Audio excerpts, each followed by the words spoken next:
Sabe, geralmente quando a gente pensa naqueles mistérios teológicos bem profundos, existe uma tendência meio automática de enxergar tudo como se fosse um quebra-cabeça abstrato, né? Uhum, com certeza. Aquela coisa distante, Exato. tipo uma equação super complexa que fica trancada lá numa biblioteca antiga, sabe? Bem longe da nossa rotina, de quem acorda cedo para trabalhar. Pois é. Mas e se o maior de todos os mistérios for, na verdade, o próprio código-fonte da existência?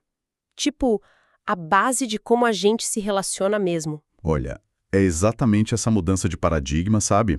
Que acontece quando a gente mergulha no material da nossa análise de hoje. Aham. Porque assim, a Santíssima Trindade ela definitivamente não é um enigma que foi criado só para confundir a mente humana. Né? Muita gente acha isso. Sim, mas textos de teólogos de peso, tipo Douglas Batista, o Mila J. Erickson, o Wayne Grudem, eles apontam para uma realidade que é muito mais visceral. Visceral como? Tipo, a Trindade é a base absoluta, sabe? É a origem e o próprio motor de toda a missão da Igreja cristã. Sem essa multiplicidade, vivendo em unidade, o próprio conceito de amor eterno, ele simplesmente entra em colapso. Nossa, entra em colapso. E, bom, o nosso objetivo nessa imersão de hoje é justamente decodificar, né, como isso funciona na prática para quem está escutando. Isso. A gente vai investigar como o Pai, o Filho e o Espírito Santo operam juntos no que a teologia chama de plano redentor, sabe? Uhum. E também entender aquele mecanismo que faz com que a verdadeira comunhão só seja possível através dessa dinâmica trinitária. Exatamente. E, claro, no final a gente quer analisar como a missão de quem vive a fé cristã no dia a dia é, na verdade, tipo um transbordamento direto dessa força, né? E para ancorar tudo isso, a gente precisa olhar primeiro para um momento específico em que essa realidade, que é invisível, se tornou inegavelmente visível. Ah, o famoso instantâneo perfeito. Isso. E a gente não precisa, recontar a história como se fosse uma fábula infantil, né?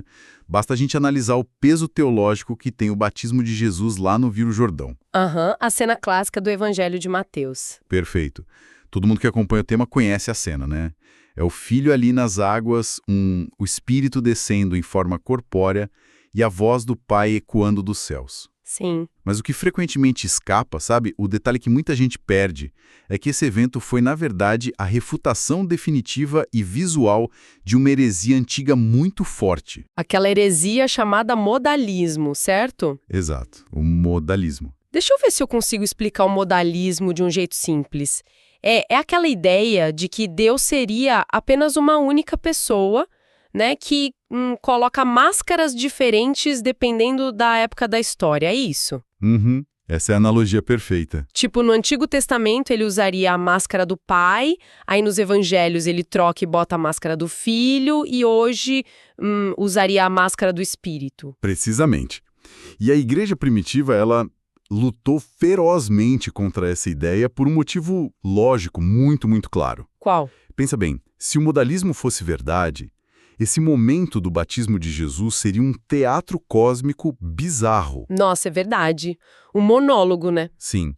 Seria Deus lá na água, fingindo ser o Filho, enquanto projeta uma voz lá do céu para fingir ser o Pai, e ainda enviando uma ilusão de uma pomba. Tipo um ventríloco divino, o que não faz o menor sentido. Exatamente. Não faz sentido e destruiria a integridade de Deus. Então, o batismo prova de forma inquestionável que a gente está lidando com pessoas distintas, sabe?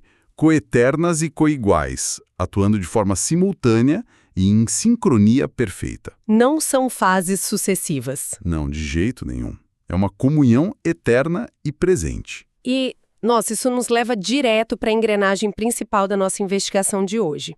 Porque se essas três pessoas distintas operam juntas, a grande pergunta é: como se dá a divisão de trabalho na obra da salvação? Essa é a parte fascinante. Pois é, porque se a gente for olhar lá para a primeira carta de Pedro, logo no comecinho, tipo no capítulo 1, versículo 2, existe uma estrutura muito clara que fundamenta esse tal de plano redentor, né? Uhum. Uma tríade de palavras que praticamente rege tudo: eleição, redenção e santificação. Essa passagem de Pedro é, digamos assim, o mapa cirúrgico da salvação. Mapa cirúrgico, gostei. Porque o texto especifica as funções sem misturar os papéis de ninguém. Fica muito claro quem faz o quê. E como os autores dividem isso? Então, as fontes mostram que o Pai elege, né? Operando naquela esfera do planejamento e da presciência desde a eternidade. Certo, o Pai no planejamento. Isso. Aí o Filho redime, executando esse plano na história, no tempo e no espaço, através do derramamento do seu sangue ali na cruz. Aham. E o Espírito Santo santifica. Ele pega essa obra histórica e aplica internamente em quem crê, sabe? Separando a pessoa e transformando a natureza dela. Olha, tentando traduzir isso de uma forma mais visual para quem está escutando, é como se a gente imaginasse a construção de uma obra-prima arquitetônica, sabe?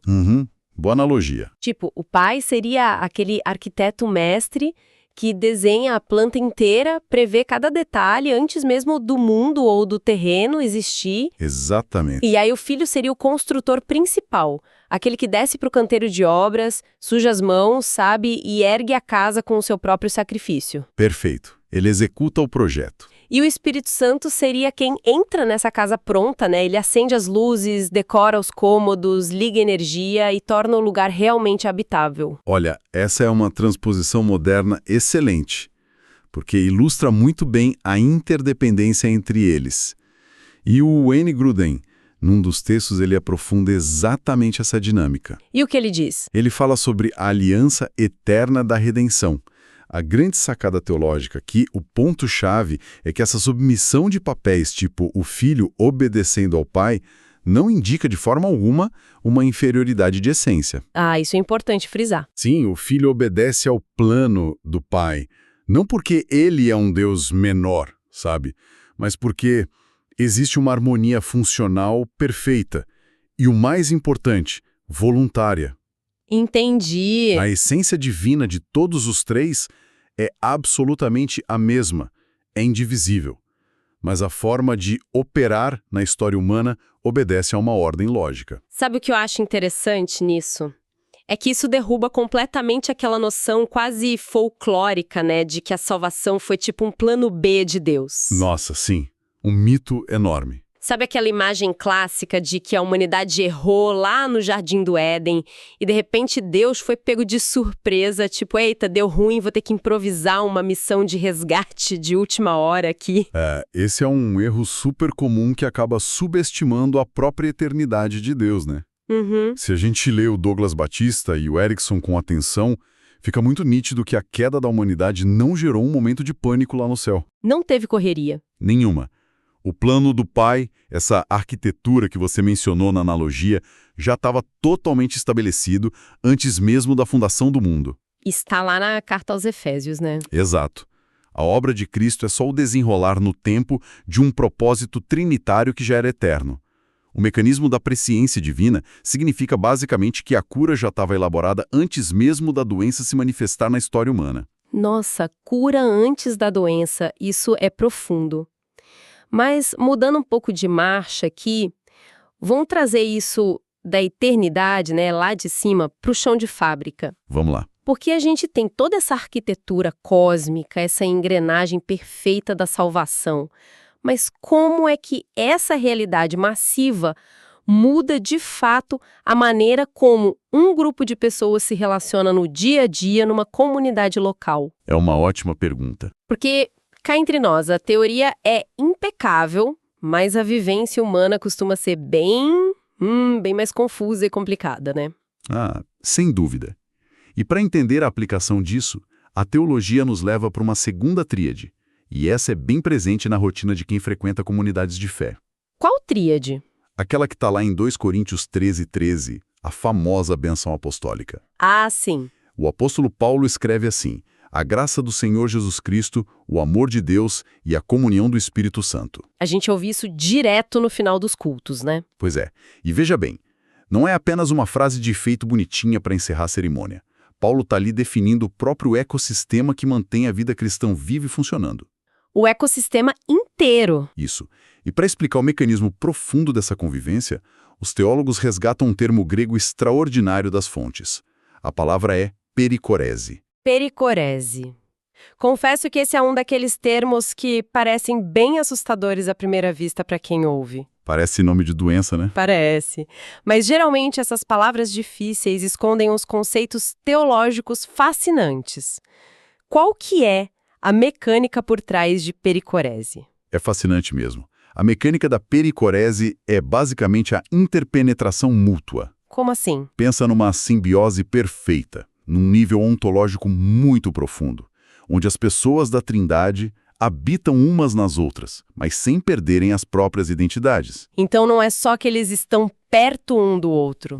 Não é apenas proximidade, é um transbordador contínuo de amor e de doação mútua. Caramba! Imagina, por exemplo, a força gravitacional de 3 corpos celestes imensos. Eles orbitam numa tensão perfeita, gerando uma energia infinita, mas eles nunca colidem e também nunca se afastam. Nossa, que imagem forte! É bem por aí. O Pai está no Filho, o Filho está no Pai e o Espírito sonda as profundezas de ambos. Eles agem de forma distinta, mas a comunhão é tão absoluta que eles operam como uma só vontade. E a implicação prática disso que você está falando é que a igreja é chamada a ser o espelho dessa tal de pericorese aqui na Terra. Exato. Esse é o ponto central. Porque se o próprio Deus não é um monarca solitário que vive no isolamento do espaço, mas sim uma comunidade eterna de amor, então a ideia de viver a espiritualidade cristã de forma isolada é meio que uma aberração teológica, sabe? Faz sentido. O Douglas Batista, nos textos dele, é implacável nisso. Ele bate de frente com aquele fenômeno moderno do desigrejado. Sabe qual é? Sei, aquela pessoa que diz, tipo, eu amo a Deus, mas eu não suporto a convivência com as pessoas na igreja. Esse mesmo. Ele diz que isso colide frontalmente com a natureza trinitária. Porque, pelas fontes, não existe aquela categoria do eu sou igreja. É sempre plural. Sempre. A essência do cristianismo é plural. É um nós somos igreja. Então, rejeitar a comunhão é, na prática do dia a dia, rejeitar o próprio reflexo de quem Deus é. Mas, deixa eu fazer o papel de cético aqui por um minuto e jogar a realidade nua e crua na mesa. Pode ser? Claro, manda ver. Porque falar de pericorese, sabe, de corpos celestes orbitando numa simbiose perfeita e cheia de amor, isso soa maravilhoso num livro de teologia. Soa poético, né? Muito poético. Mas quem acompanha a dinâmica histórica e atual de qualquer igreja sabe que o cenário frequentemente parece mais um campo de batalha do que uma órbita celestial.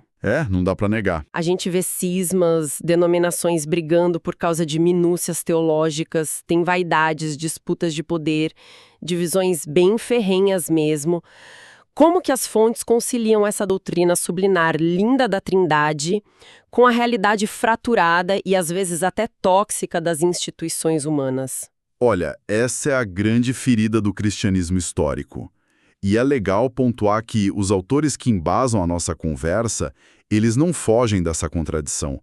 Eles encaram de frente. E o que eles respondem? O Baptista argumenta uma coisa muito interessante. Ele diz que a pluralidade em si, tipo, ter diferentes estilos de culto, tradições secundárias que variam, isso não é o problema de verdade. A diversidade é ok, então? Sim, a própria Trindade ensina que há unidade na diversidade. O problema real surge quando essa diferença vira uma divisão raivosa, sabe? E aqui entra um diagnóstico cirúrgico dele. Ele fala do crente sectário. Crente sectário. Ele tem uma frase que diz basicamente assim: o crente sectário pode até afirmar a doutrina da Trindade como ortodoxia, ou seja, na teoria ele está certinho, mas ele a nega com a sua ortopraxia. Entendi. Ou seja, a pessoa domina a teoria perfeita na mente, gabarita a prova de teologia, mas a prática diária delas, atitudes, destroem a essência da doutrina. Exatamente isso. É uma espécie de hipocrisia existencial, porque quem divide o corpo de Cristo por questões fúteis, quem fomenta ódio dentro de uma comunidade de fé, está funcionalmente dizendo com a própria vida que não acredita na Trindade que diz adorar. É muito incoerente, né? Muito. E o mecanismo de correção para isso que as fontes apontam, lembrando do apóstolo Paulo lá em Coríntios 12, é entender o Espírito Santo como se fosse o sistema nervoso central do corpo de Cristo. Sistema nervoso central, gostei da imagem, da biologia. Pensa na biologia humana mesmo. O olho e a mão são órgãos totalmente diferentes, né? Em função, em formato, tudo. Mas eles não brigam entre si. E por que não brigam? Porque fazem parte do mesmo corpo. Sim, e porque estão ligados pela mesma rede neural que recebe os comandos lá do cérebro. Então, se o Espírito Santo flui de verdade através das pessoas na igreja, essa rede neural divina cria uma empatia que supera aquele nosso instinto tribal humano, sabe?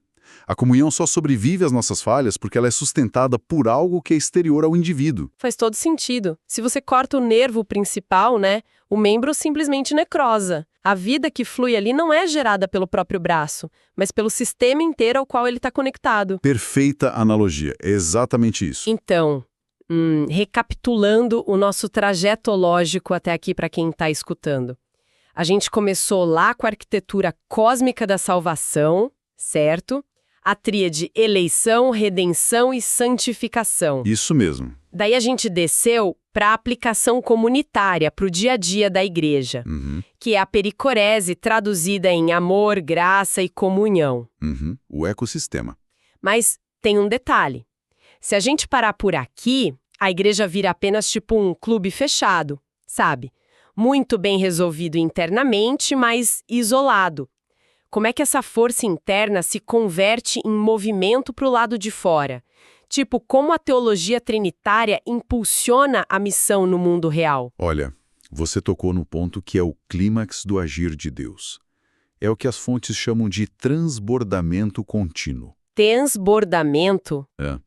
O Erickson e outros teólogos sistemáticos enfatizam muito que a missão da igreja ela não foi tipo uma estratégia de marketing que líderes religiosos inventaram séculos depois para ganhar membros. Não é um plano de expansão corporativo. De jeito nenhum. A missão é o próprio ser de Deus em movimento.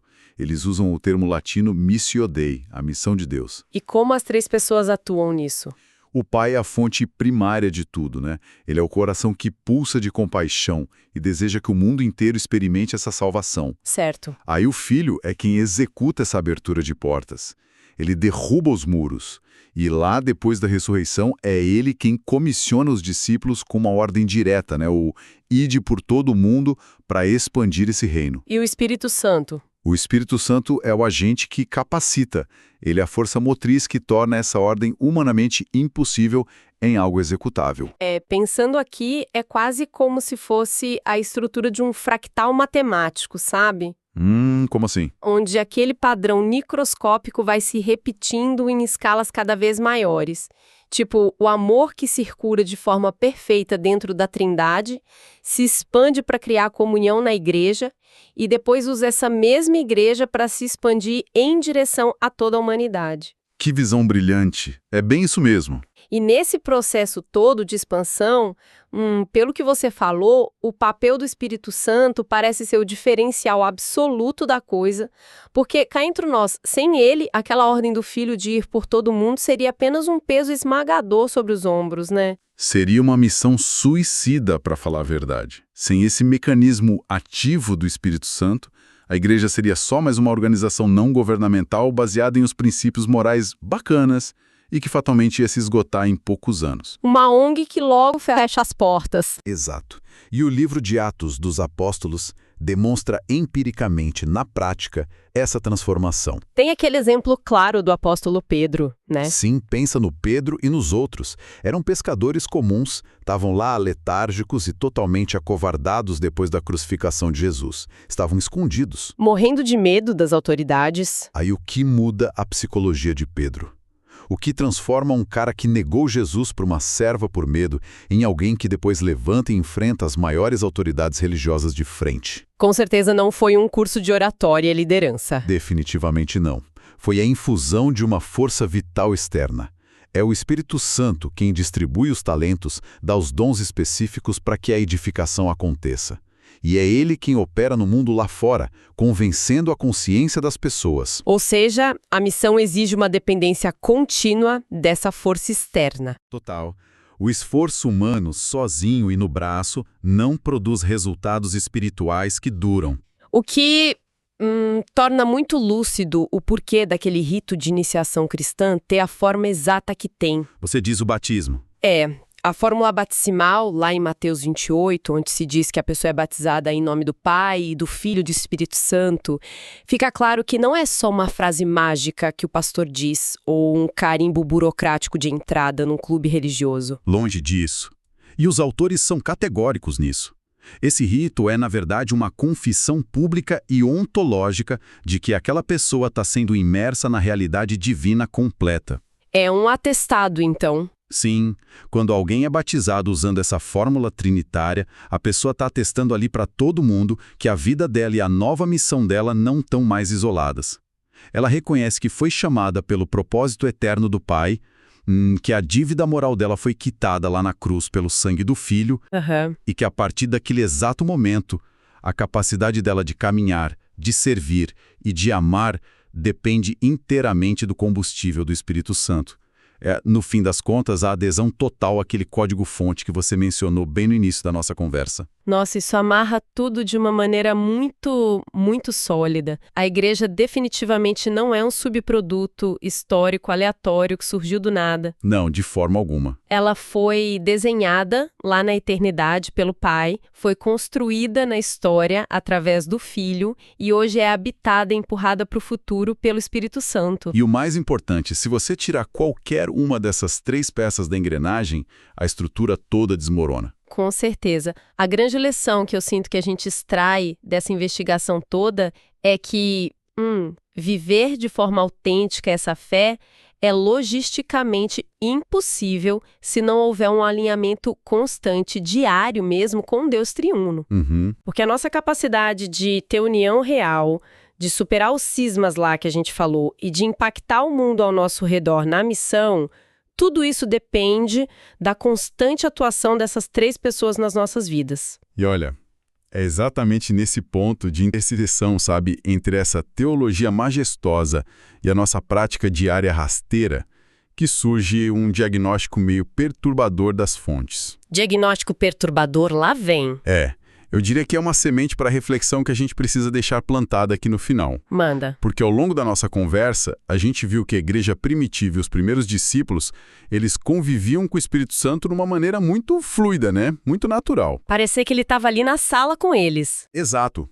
Como uma pessoa real agindo nas decisões diárias, sempre ao lado do Pai e do Filho.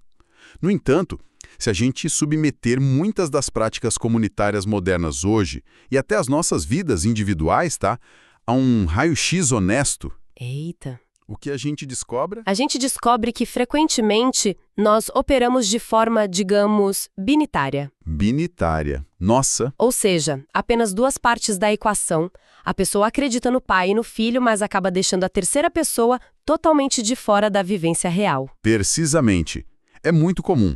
A gente lê a Bíblia buscando desesperadamente as promessas do Pai, a gente chora de gratidão sincera pelo sacrifício histórico de Jesus. Mas na hora do vamos ver?